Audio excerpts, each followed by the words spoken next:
Well, Shabbat Shalom. Shabbat Shalom. It's wonderful to be with you here today. Thank you so much for joining us. If you're online, we love having you with us.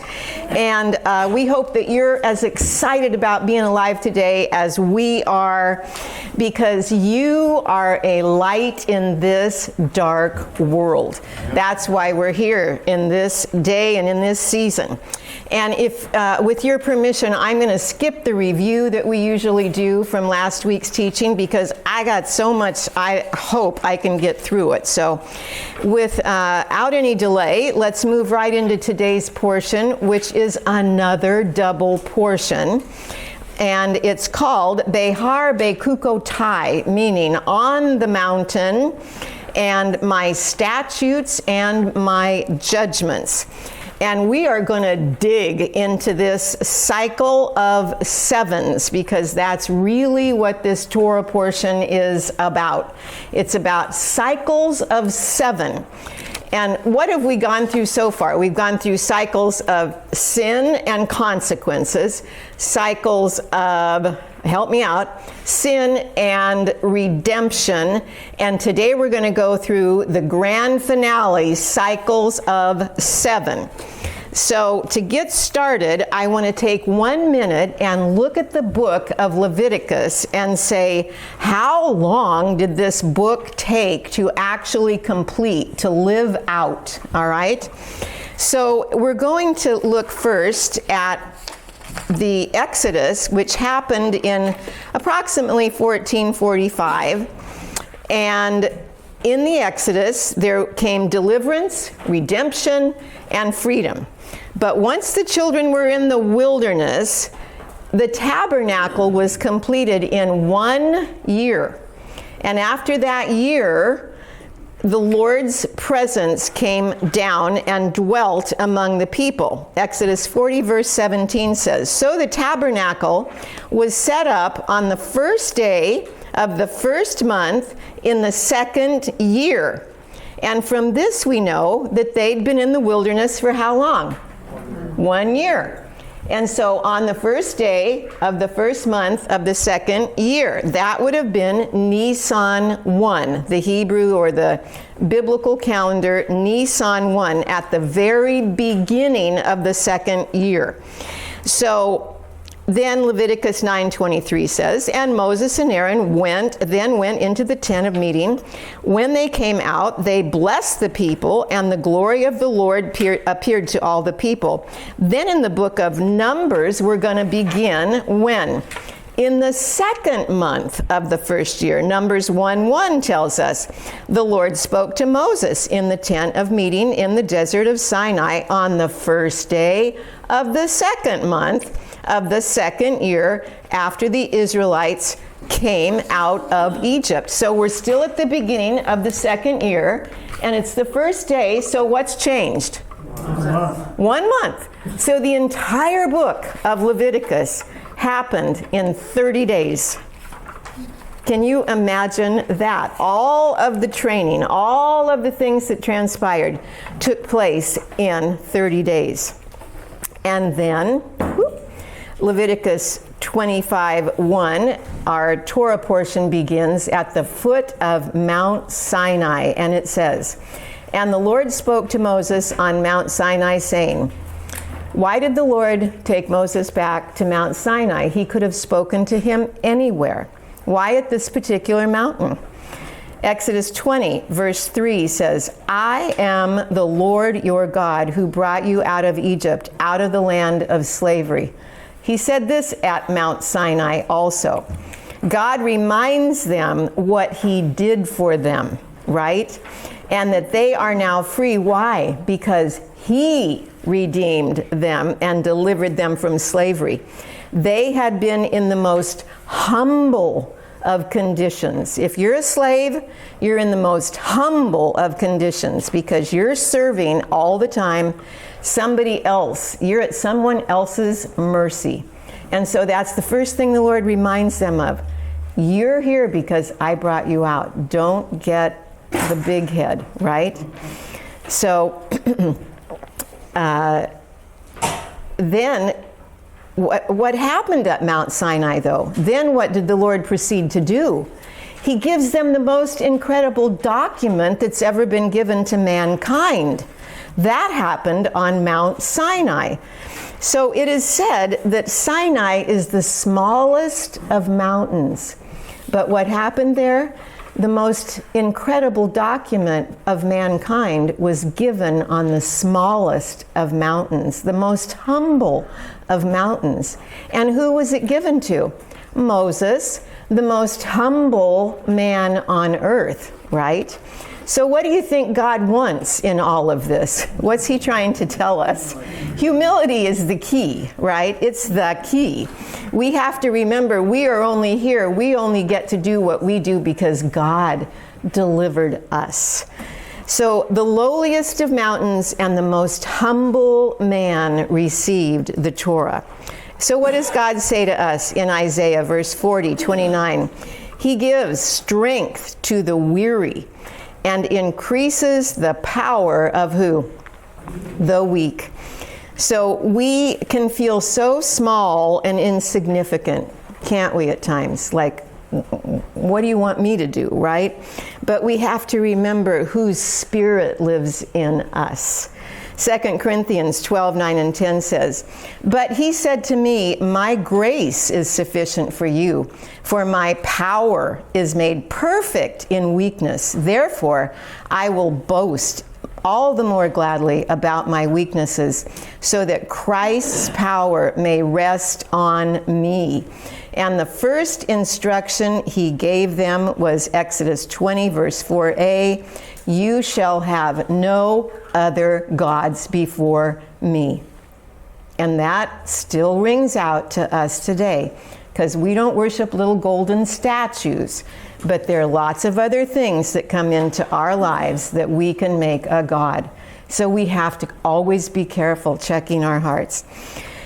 So God is speaking of humility, and we're going to come back to this humility when we begin to look at the farmers that had to leave their land lie fallow. But we're going to go and remember the other ways that we are to be humble. Exodus 20 verse 7 says, "You shall not misuse the name of the Lord your God," which we talked about a week ago. And Exodus 28 through 10 says, "Remember the Shabbat day by keeping it holy. 6 days you shall labor and do all your work, but the seventh day is a Shabbat to the Lord your God. On it you shall not do any work."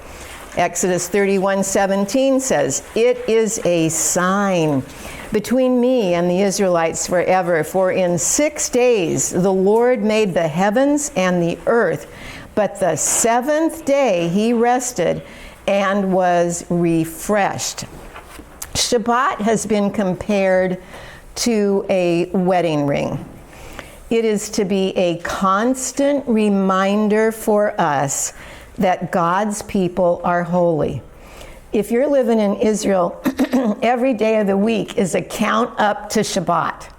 They say, 6 days to the Shabbat, 5 days to the Shabbat. Everything, all your energy, all the time, you are constantly reminded that the Shabbat is coming.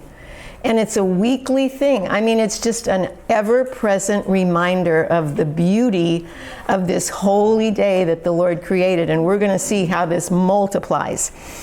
So, from the book of Genesis, God set in motion a pattern of sevens that are affecting us today. And this pattern of sevens began with the holiness of time and the days of the week. Then we see 7 is a crucial number throughout the Bible. And I'm just going to go through a few things that point to this crucial number of 7. So creation and rest, a 7-day cycle. For 6 days we create and we work. On the 7th day we rest. That's how he started the world off. The 7th day is holy. It's not to be like any other day. No other day. Then 7 weeks after Passover, we come to the holy day of Shavuot or Pentecost. So right now we're in the process of counting those 7 weeks of 7 days. All right, all holy. Every 7th year is a year of release of slaves. The land lies fallow and debts are all canceled. I think we should go back to that. That's where bankruptcy laws came from, right? That out of the scripture right there. 7 times 7 years is the Jubilee year. And it's taught that the Messiah is going to return in a Jubilee year, and he's the one that's going to proclaim it to be a Jubilee, as once again, he's going to have the title of the earth. He has to have it. Under Jewish law, whenever you sold property, who's the property belong to now? It's not to him. He gave the deed to man. Man forfeited it to Satan, right? But under Jewish law, whenever you sold property, in the deed there was always a redemptive clause. You always had the right to buy the property back within a specified period of time, providing you could fulfill the terms and the requirements that were written in the deed. And that deed would be sealed with 7 seals so that you would know nothing had been changed in it. Revelation 5:5 says, "But one of the elders said to me, 'Do not weep. Behold, the Lion of the tribe of Judah, the Root of David, has prevailed to open the scroll,'" that's the deed, "'and loose the 7 seals.'" So he's the one that has to prescribe this year of Jubilee. The 7th month of the year, we celebrate the New Year, or Rosh Hashanah, right? Also, in that 7th month, we celebrate Yom Kippur and Sukkot, all the fall feasts. Everything that represents his second coming, we celebrate in the 7th month. Isn't that incredible? The 7th generation from Adam came Enoch, who was taken by God. Because of his righteousness, he never died. And Moses was the 7th generation after Abraham. Isn't that incredible that in the 7th generation, the Torah would be given? King David, the king of Israel, was the 7th son of Jesse. He thought he was the least significant of all, and Jesse wanted him to be the least significant. But that humble one is the one God raised up to be the king. In the book of Revelation, there are 7 seal judgments, 7 trumpet judgments, and 7 bowl judgments. Whenever the number 7 comes up, we need to pay attention. It is everywhere. And it is so significant. God wants us to pay attention. So Leviticus 25, 2 through 7. Our Torah portion says, "Speak to the children of Israel and say to them, when you come into the land which I give you, then the land shall keep a Shabbat to the Lord. 6 years you shall sow your field, and 6 years you shall prune your vineyard and gather its fruit. But in the 7th year, there shall be a Sabbath of solemn rest for the land, a Shabbat to the Lord." Isn't that an interesting combination? "You shall neither sow your field nor prune your vineyard. What grows of its own accord of your harvest," and we're going to visit that in Hebrew, and it's mind-blowing. "You shall not reap nor gather the grapes of your untended vine, for it is a year of" what? "Rest for the land. And the Shabbat produce of the land shall be food for you, for your male and female servants, your hired man, the stranger who dwells with you, for your livestock and the beasts that are in your land. All its produce shall be for food." So this is the 7th year, how the Lord's going to provide. So the holiness of the Shabbat and the holiness of the land are now being linked together. Okay, we need to see that.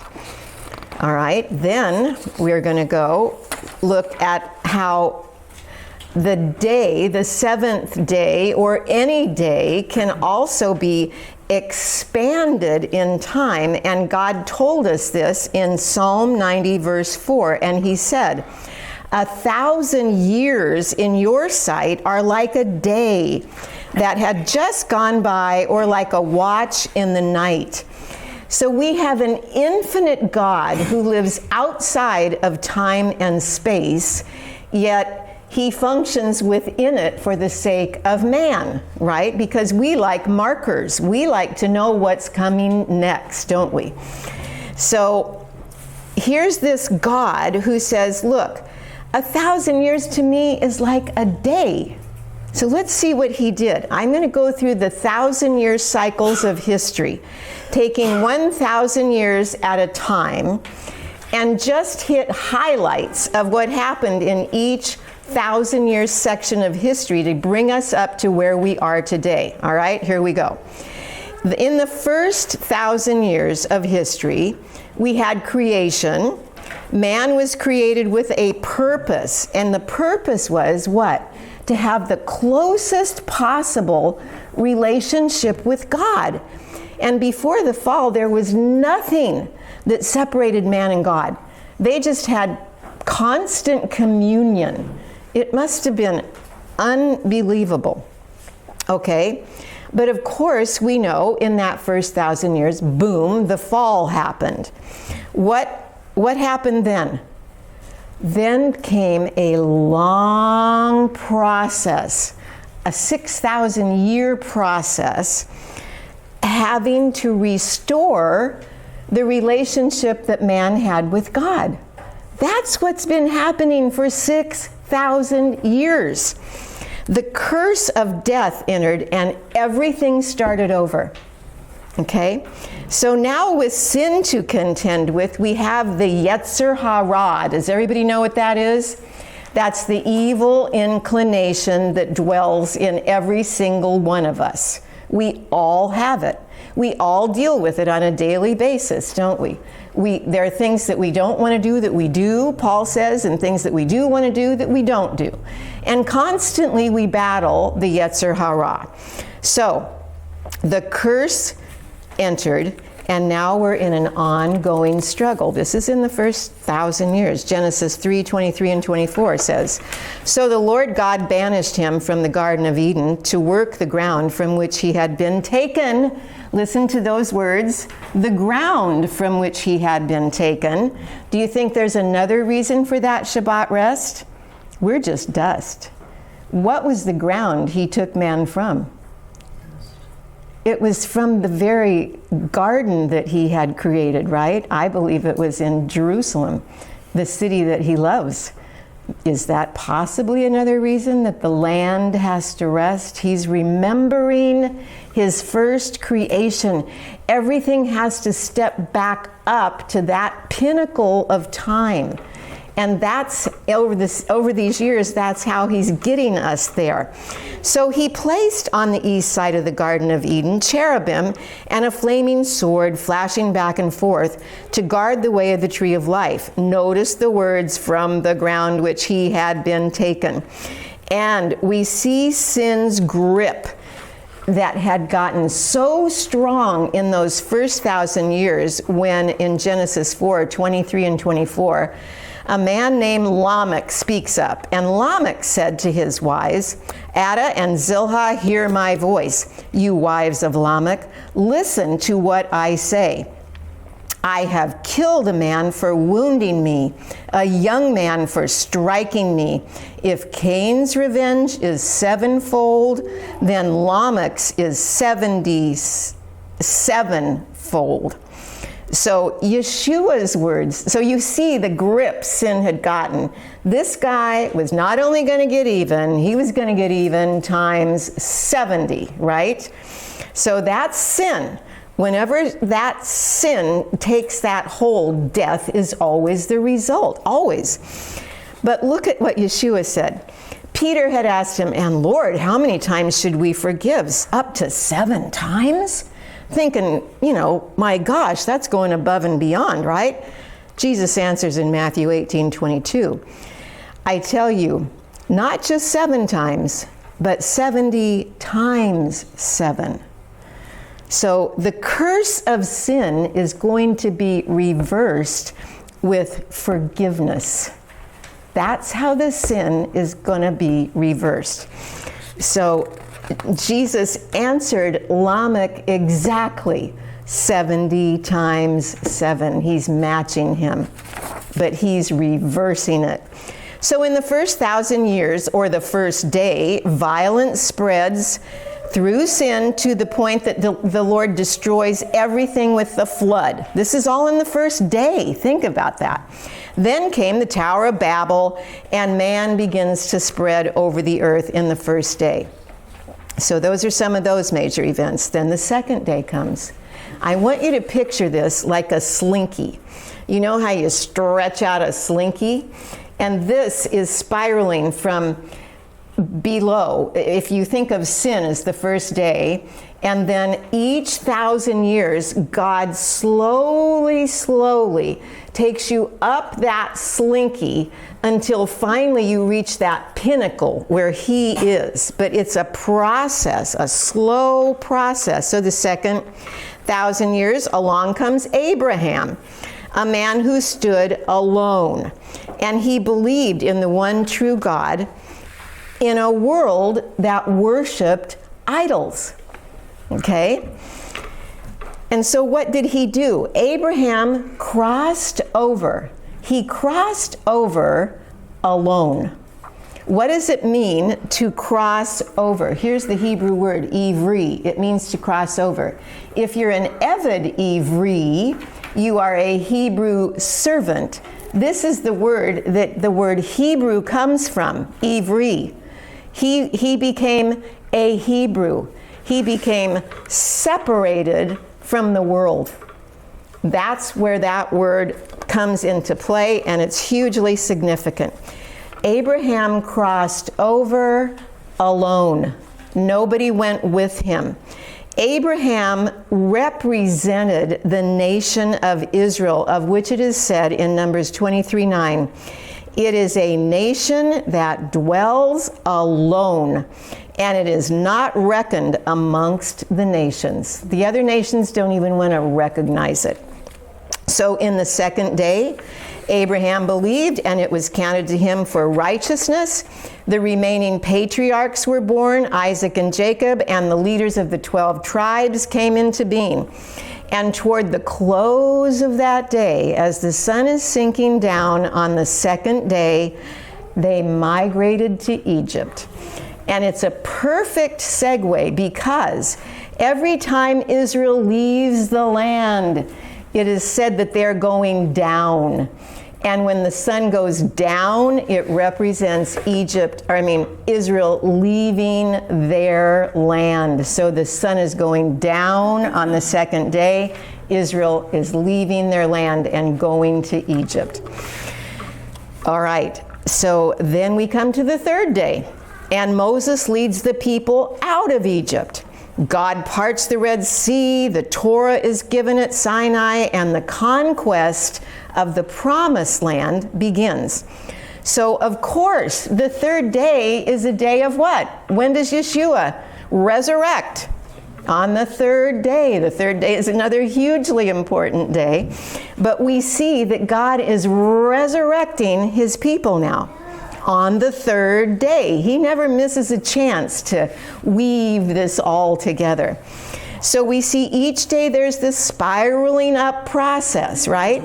Now, so 70 people went into Egypt, 600,000 men came out, but probably 3 to 4 million with children and wives and everything. So now the fourth day begins, and kings enter Israel's history.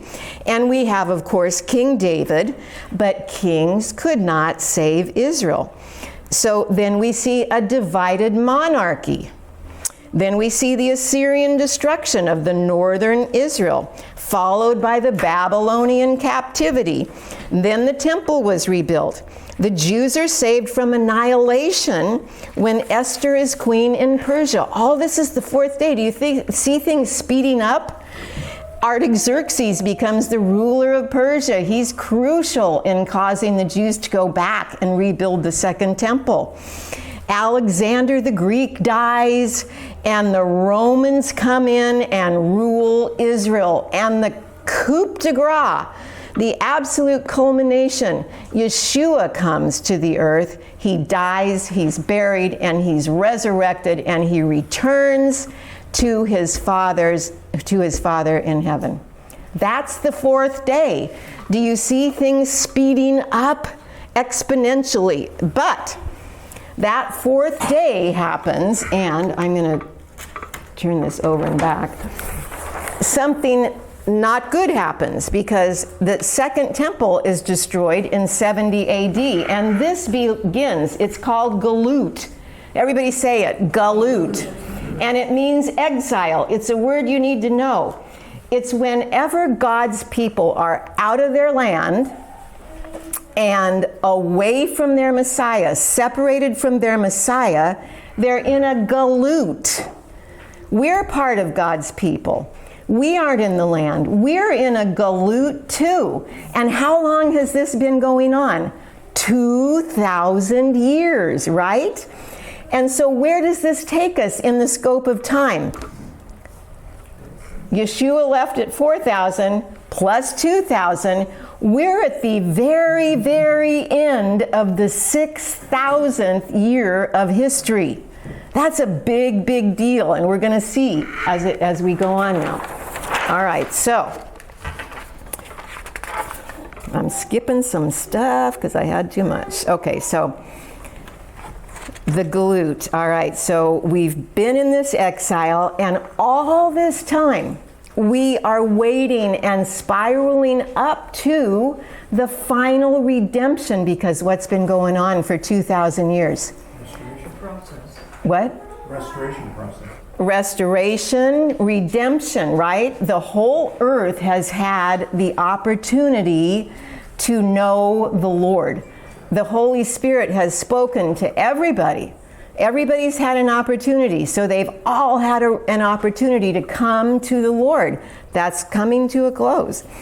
All right, now we are going to Genesis 2:2. By the seventh day, God completed his work which he had done, and he rested on the seventh day from all his work which he had done. So if you can picture it, that was the seventh day then, and we're spiraling back up to it now, almost there, okay? Because we are going into the 7,000th year where there will be rest. Satan's going to be bound for that 1,000 years. Okay, 2 Peter 3:8 says, but don't forget this one thing, dear friends. With the Lord, a day is like 1,000 years, and 1,000 years like a day. Revelation 20:1-3 says, then I saw an angel coming down from heaven with the key to the abyss, holding in his hand a great chain. He seized the dragon, that ancient serpent who is the devil and Satan, and bound him for 1,000 years, and threw him into the abyss, shut it, and sealed it over him, so that he could not deceive. Ooh, that's a big word. Remember that word, deceive the nations until the 1,000 years were completed. After that, he must be released for a brief period of time. Remember that word, deceive. It's a key. And Hosea gives us another dimension. Listen to this one. Hosea 6:1-2. Come, let us return to the Lord. Right? That's redemption.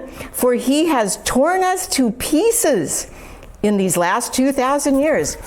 But he will heal us. He has wounded us, but he will bind up our wounds. After how many days? 2 days. 2 days. He will revive us. Those are the 2 days we've been in for the last 2,000 years.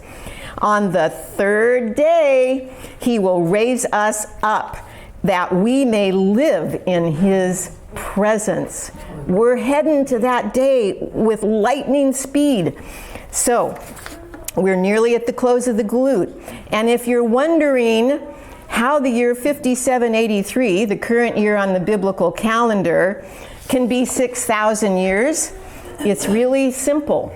If we're in the year 5783, according to God's calendar, the 220 years that the children of Israel were slaves were not counted. They were not counted.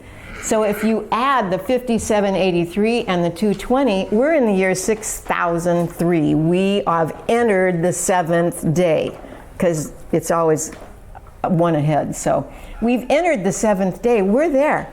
We're just waiting for the goodness of the Lord to come and get us. So then we come back to our Torah portion, Leviticus 25, 2 through 5, and it says, "Speak to the children of Israel and say to them, when you come into the land which I give you, then the land shall keep a Sabbath to the Lord. 6 years you shall sow your field, 6 years you shall prune your vineyard and gather its fruit. But in the 7th year there shall be a Sabbath of solemn rest for the land, a Sabbath to the Lord. You shall neither sow your field nor prune your vineyard.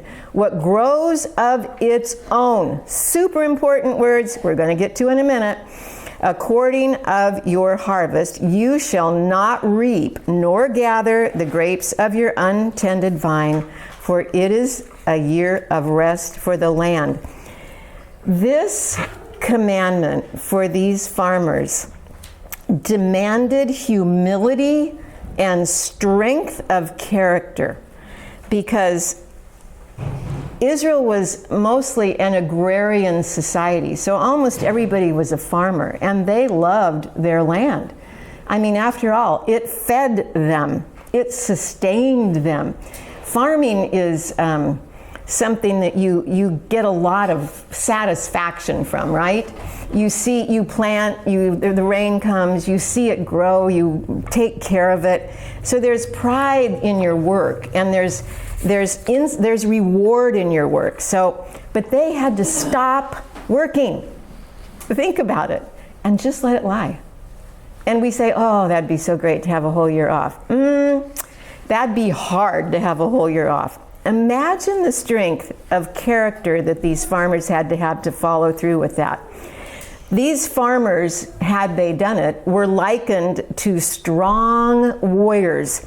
They couldn't work the land, and anybody could trample through it and gather up whatever was growing voluntarily, right? Anybody.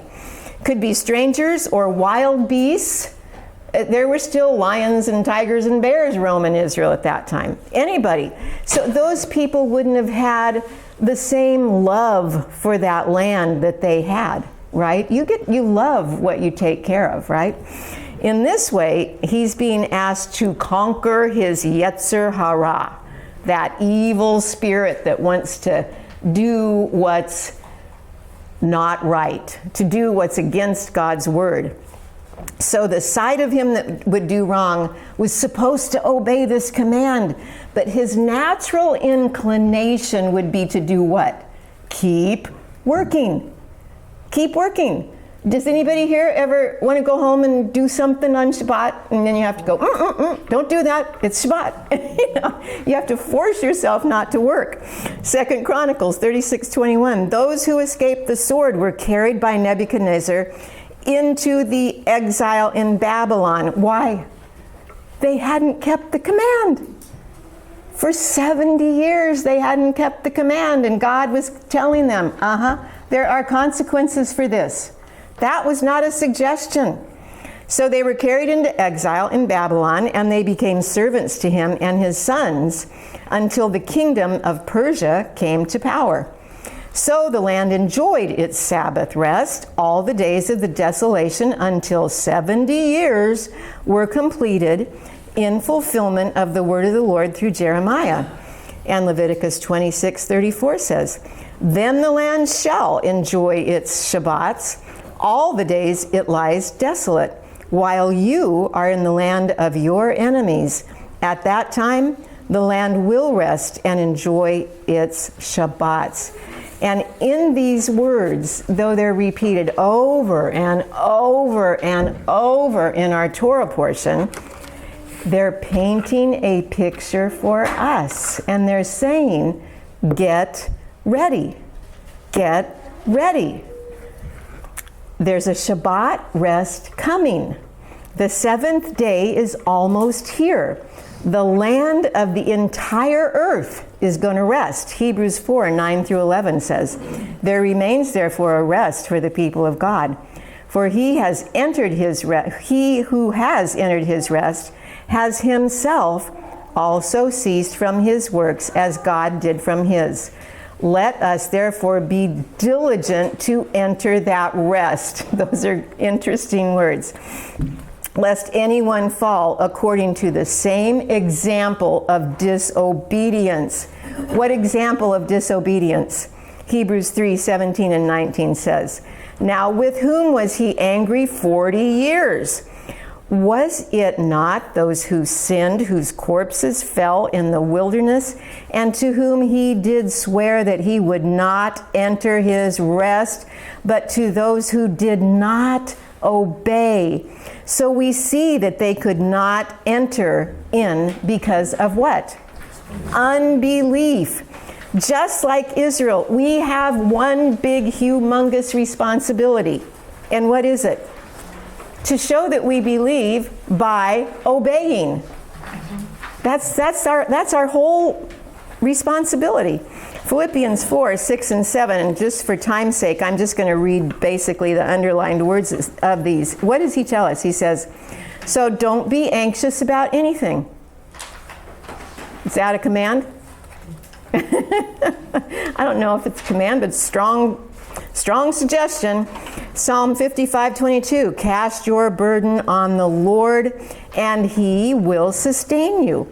He will never permit the righteous to be moved. Deuteronomy 31:6, be strong and courageous. Do not be afraid or terrified because of them, for the Lord your God goes with you. He will never leave you or forsake you.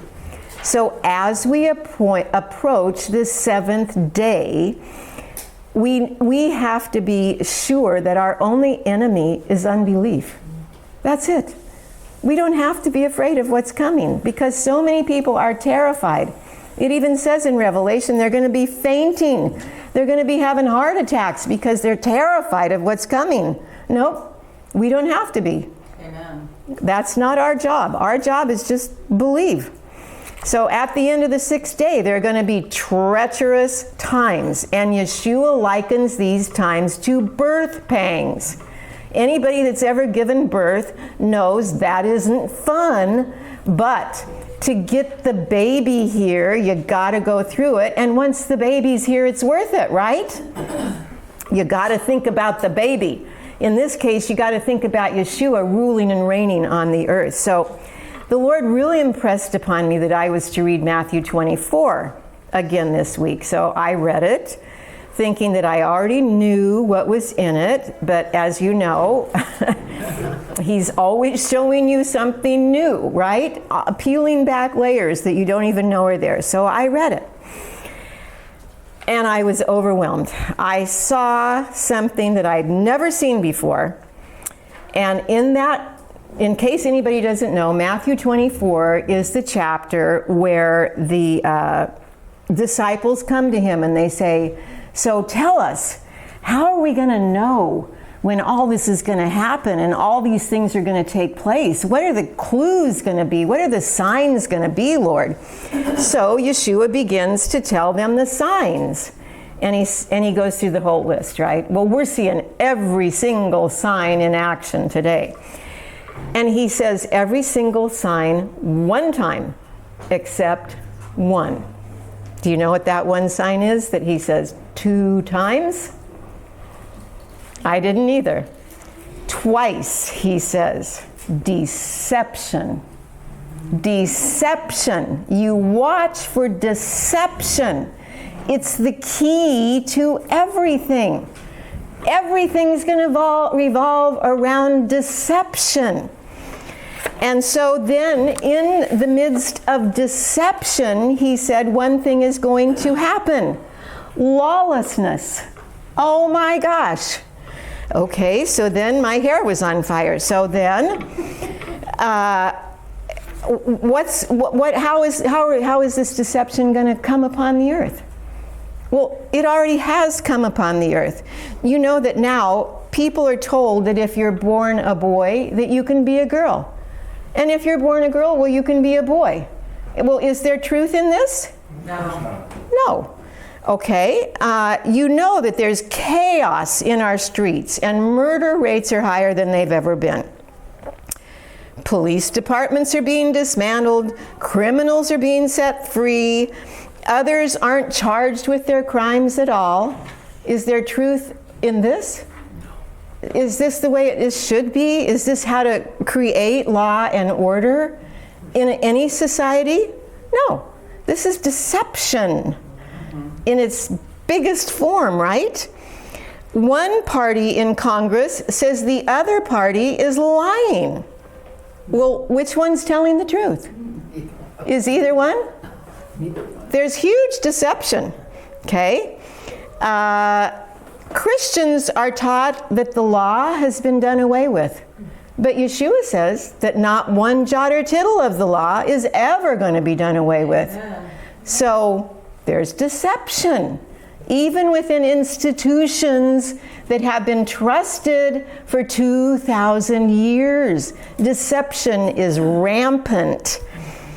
Where did this deception come from? 2 Thessalonians 2:4 says, he, the Antichrist, will oppose and will exalt himself over everything that is called God or is worshipped. What does that mean? He's going to rule with deception. Where there's a spirit of deception, the spirit of Antichrist is there. And as deception grows, the spirit of Antichrist is closer and closer to taking over. And that's why whenever in Hebrew something is repeated, you pay attention. And he repeated deception. They're going to deceive or try to deceive the very elect. We can't be caught off guard with this. This is what's going to happen. We know the truth. The truth sets us free. And that's all we have to worry about. 2 Thessalonians 2:9 and 10 says, the coming of the lawless one will be in accordance with how Satan works. He will use all sorts of displays of power through signs and wonders that serve the lie. That serve what? The lie. And all the ways that wickedness, what? Deceives those who are perishing. They perish because they refused to love the truth and so be saved. And there it is. It's deception or truth.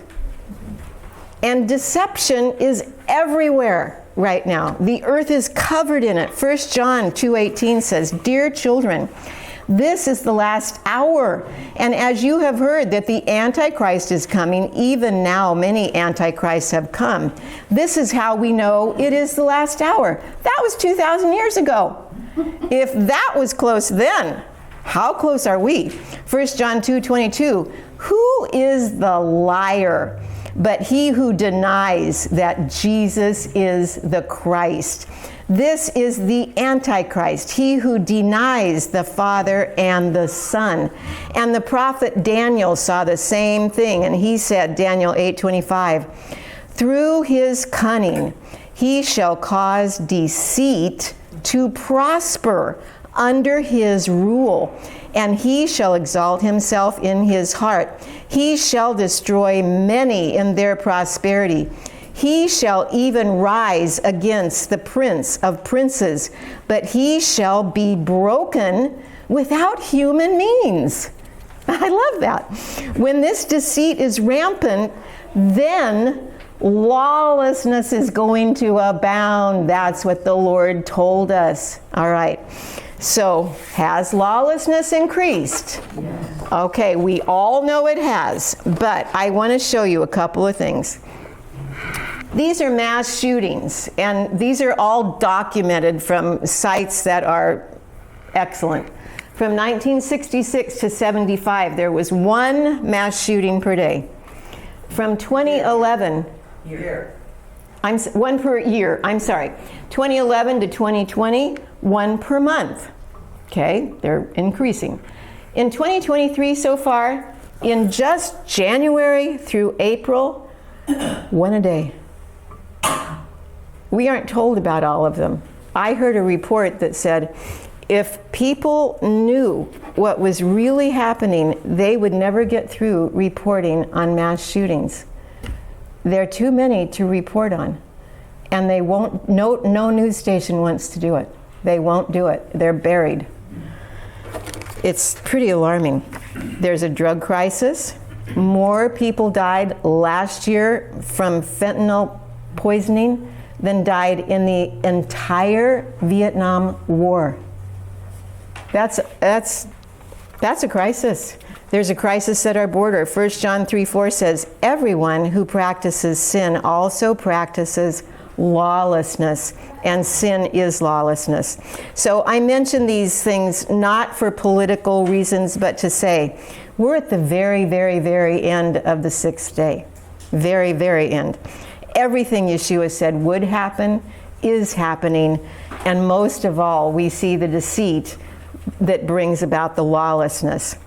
So the farmer was told to stop his work every 7 years and make this great sacrifice. By doing this, he is saying that the land he sows with his sweat and tears and blood doesn't belong to him.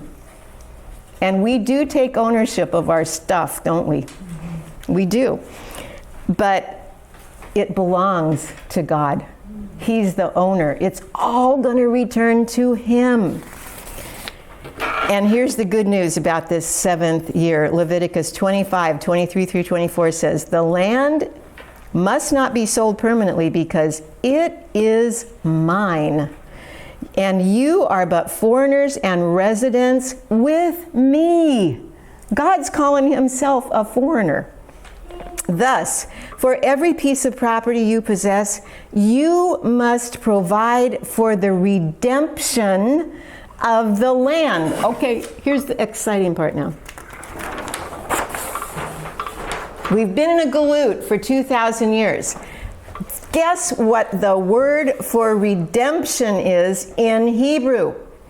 It's Geulah. Geulah. So, when the galut is over, redemption finally comes. This thing that we've been spiraling up to for 6,000 years is right here in our Torah portion. And guess what? It's the first time the word redemption is ever used in the Torah. Right here in our Torah portion. Never been used before. So, this is huge. This book has just blown my mind. He's telling us the final redemption is here. It's here now. The Geulah, the seventh day. The whole world was purposely created for this day, for this final redemption. And we're about to enter into it. How blessed are we? How responsible are we? You know, God trusted us to be alive today, to go out into that darkness and be his light. It's an amazing thing. So, Habakkuk 2:14 says, for the earth will be filled with the knowledge of the glory of the Lord as the waters cover the sea. When will that happen? When the Geulah happens, when that final redemption takes place, when all of us who belong to Israel and all the Jews are finally back in their land and they've been reunited with their Messiah. That's the big key. And I really wanted to go through this big thing about Ruth and show the incredible thing that happens in Ruth, but there's not time. So we'll do it on Shavuot. But anyway, Hebrew shows us another incredible concept that's critical to us in Leviticus 25:5. And it says, what grew on its own? If something grows on its own, it's just a remnant that's growing from the original crop, right? It's just a remnant. Well, guess what? That is the very word used in that verse. It is this word, sephiach, and it means remnant. Oh God, this is mind-blowing. Okay, so if the remnant that just grows on his own of your harvest from seeds of your previous harvest, don't harvest them. Okay, and then look what it says in Isaiah with the exact same word. So this remnant that's going to grow on its own, Isaiah 14:1 says, "For the Lord will have compassion on Jacob. Once again, he will choose Israel and settle them in their own land. The foreigner, us, will join himself." And this word is nifsiach. It's this word, sephiach. The remnant, it means remnant, and it means the one who joins. It's us. We are going to join them. We're going to be united with the house of Jacob. When? In the 7th day, at the end of the 6th day. Right now, it's just about to happen. This is exactly what Ruth did, and this is describing the remnant, us, that will join them and be united with the house of Jacob forever. Is this the most incredible, amazing, beautiful picture? So sephiach can be understood as the ultimate, final redemption. That's what this Torah portion is all about. Isn't it amazing that God's presence came down? He taught us how to be holy. He taught us consequences of sin and cycles of redemption, and now he's taking us to the final redemption. But you don't see it if you don't know that Hebrew word. That was Leviticus. So John 17:16 says, "They are not of the world, just as I am not of the world." And 1 Peter 2:11 and 12 says, "Beloved, I urge you as sojourners and exiles to abstain from the passions of the flesh." So why is it encouraging to be a sojourner or an exile? It sounds so terrible. It sounds like you're not home. It sounds like you don't have a place. Guess what? We don't. Not right now. But neither does God. He's in the galut too. Did you ever think of that? Yeshua's in the galut too. They all want to go home too. And they all want to be with their family too. They're waiting for this Geulah, but they have a date set for it. So we have savakt. We have joined ourselves and unite, and we will unite with them forever. Redemption is the 7th day, and it is upon us. So it's no coincidence that God is revealing these things to us right now so we can be ready. And that's our Torah portion for